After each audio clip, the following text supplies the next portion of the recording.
को अगर आप चाहते हैं कि आपके बिजनेस में लगातार सेल्स होती रहे तो इस वीडियो को एंड तक देखिएगा। ये मैं हूं और मेरे बिजनेस की हालत 4 महीने पहले की। मैंने नया बिजनेस शुरू किया था। मुझे कोई जानता ही नहीं था, मुझे कोई लीड्स भी नहीं मिल रही थी, सेल्स भी किस्मत की ही बात थी।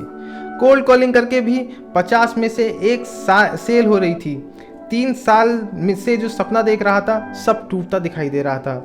यूट्यूब गूगल पर भी रास्ता खोज कर कुछ नहीं मिल पा रहा था। थोड़ी सी भी बिजनेस चले तो ठोकर लग जा रही थी, थोड़ा और आगे चलो तो और बड़ी ठोकर लग जा रही थी।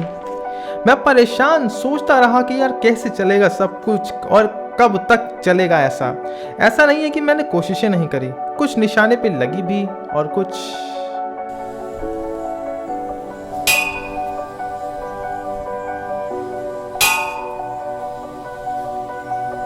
पागल है क्या?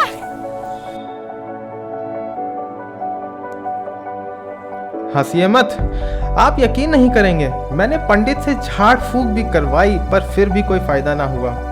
मैं एक लो कॉन्फिडेंस बिजनेस ओनर जिसके सपने बड़े बड़े थे, सब कुछ करने को तैयार, पर कोई सेल्स ही नहीं, रिजल्ट नहीं आ रहा था। मेरे पास कैपेबिलिटी तो थी पर डायरेक्शन नहीं मिल पा रहा था। I needed a mentor.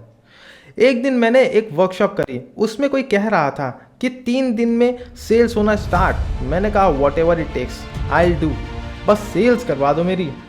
उन्होंने कहा शुरू करते हैं। मैंने कहा शुरू करते हैं, बिल्कुल चलो।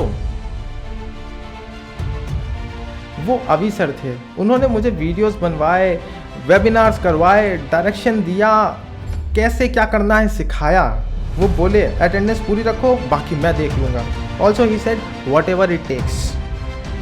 वो बोले टारगेट ऑडियंस सबसे ज़रूरी होती है, डिस्क्राइब करो आपका कस्टमर अवतार कौन है, उसको वॉल पर लगाओ। मैंने लगाया, उसको एनालाइज किया, लोगों को समझा कि मेरे टारगेट ऑडियंस क्या कर रही है, क्या नहीं कर रही है और क्या उसको एग्जैक्टली चाहिए, उसी हिसाब से सर्विस बनाई। He gave us many challenges to complete. मैंने कई उठाए, एक था उनमें से 30 डे चैलेंज। उसमें क्या करना था, हमें इंस्टाग्राम पे लाइव आना था, 30 दिन के लिए लगातार अपने टारगेट ऑडियंस से बातचीत करनी थी, उनके सवाल जानने थे, समझने थे और उनको जवाब देने थे, उनको अवेयर करना था, उनको बातें बतानी थी कि हम एक्सपर्ट हैं, we know everything, we can help you out. धीरे धीरे करके सेल्स आने लगी, लीड्स आने लगी, पर मैं थक गया था। कंटिन्यूस काम करना इज टायरिंग। अभी सर ने डंडा उठाया और बोला अभी नहीं। काम अच्छा चला, मुझमें ईगो आया, मैं फिर से लड़खड़ाया, पर इस बार मेरे पास बड़ी पार्टनर का हाथ था, मेरे पास पूरी कम्युनिटी का हाथ आया। जब आपके जैसे लोग आपके आसपास हों तो सब एक दूसरे को आगे बढ़ाते हैं, संभालते हैं, ग्रो कराते हैं। क्या आप देखना चाहेंगे कि अभी सर के internet moguls of the world school के कोर्स के बाद मेरे बिजनेस में क्या क्या हुआ?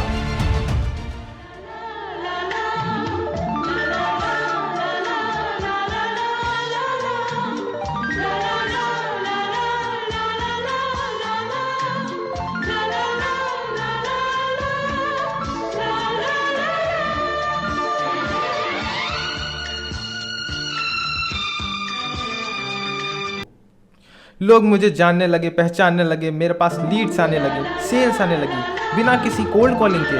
मुझे स्ट्रक्चर, डिसिप्लिन एंड कम्युनिटी इस स्कूल में मिला। मुझे कॉन्फिडेंस ऊपर हो गया कि भाई मेरा बिजनेस स्टेबल हो गया है। सबसे बेस्ट थिंग, मैं बड़ा सोचने लगा। अगर आप भी चाहते हो कि आप अगली वर्कशॉप अभी सर की ज्वाइन करो तो लिंक डिस्क्रिप्शन में है। I got broads in Atlanta, just to throw me in the family. Credit cards and the scammers, getting no licks in the bank. Legacies.